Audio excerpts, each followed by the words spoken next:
The sound of screaming pierced through Sarah's exhaustion as she tried to prepare a simple meal, her hands trembling from fatigue and overwhelming despair. At 26, she carried the weight of being the sole caregiver to her 6-year-old daughter, Emma, a beautiful child trapped in a body that betrayed her at every turn, with severe heart and brain conditions that required round-the-clock care. Sarah's world had shattered at 31 weeks pregnant when doctors delivered devastating news. Her unborn daughter had complex medical issues and was predicted to die at birth with 100% certainty.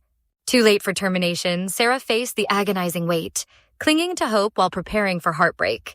The misdiagnosis during pregnancy had given false expectations, but Emma had defied the odds surviving, but requiring total care that would consume every aspect of Sarah's existence.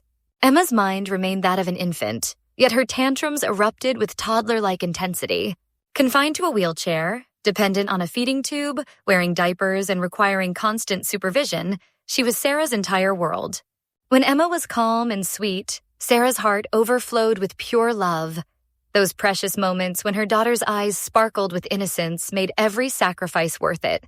But when Emma screamed because Sarah dared to step away to clean or eat, the guilt and exhaustion threatened to drown her. The home nursing care that was supposed to provide relief had become another source of frustration. Nurses called out constantly, leaving Sarah stranded and unable to maintain employment. When they did show up, their care fell far short of Sarah's standards. One nurse refused to take Emma outside for fresh air because she'll get sweaty. Others sat on the couch scrolling their phones, ignoring Emma's needs, refusing to help with basic care like bathing. Sarah watched in helpless anger as these professionals treated her precious daughter like an inconvenience rather than a human being deserving dignity and attention. The isolation was suffocating. Sarah's college degree gathered dust as her career dreams crumbled. She would ace job interviews, impressing employers with her qualifications and determination, only to watch their enthusiasm evaporate when she explained her caregiving responsibilities. The final interview question about availability always sealed her fate. No employer wanted someone who might need to call out when nursing care failed. Desperation drove Sarah to ask family members for help, pleading for even temporary relief. Each relative said no, offering empty excuses and avoiding eye contact. The rejection cut deep, but their hypocrisy cut deeper. When Sarah mentioned considering a skilled nursing facility for Emma's long-term care, the same family members who refused to help threatened to cut all contact if she abandoned her daughter. The weight of judgment pressed down on Sarah's shoulders like concrete blocks.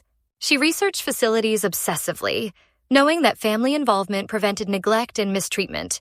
She planned to visit Emma daily, to advocate fiercely for her care, to remain the protective mother she had always been. But guilt gnawed at her conscience. Was she failing as a mother? Was she selfish for wanting a life beyond constant caregiving? Sleepless nights blended into exhausting days.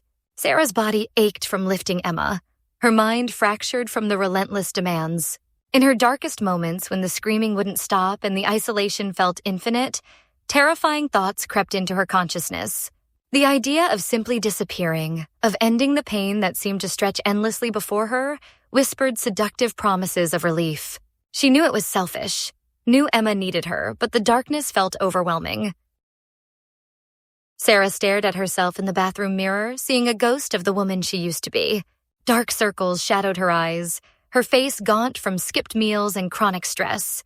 She was 26 but felt ancient, carrying the weight of impossible choices.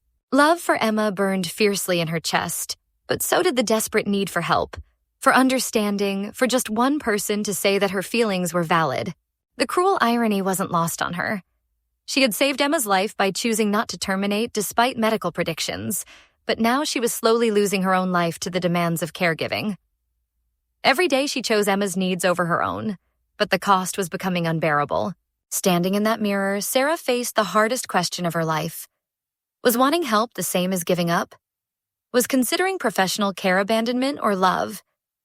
Could a mother's heart break from too much love, too much sacrifice, too much responsibility? Sarah's story represents countless caregivers drowning in isolation, judgment, and impossible expectations. Sometimes the greatest act of love is recognizing when professional help is needed, not as failure, but as wisdom. What do you think? Is Sarah wrong to consider long-term care for Emma? Should families support caregivers or judge their choices? How would you handle this impossible situation? Share your thoughts and experiences in the comments below.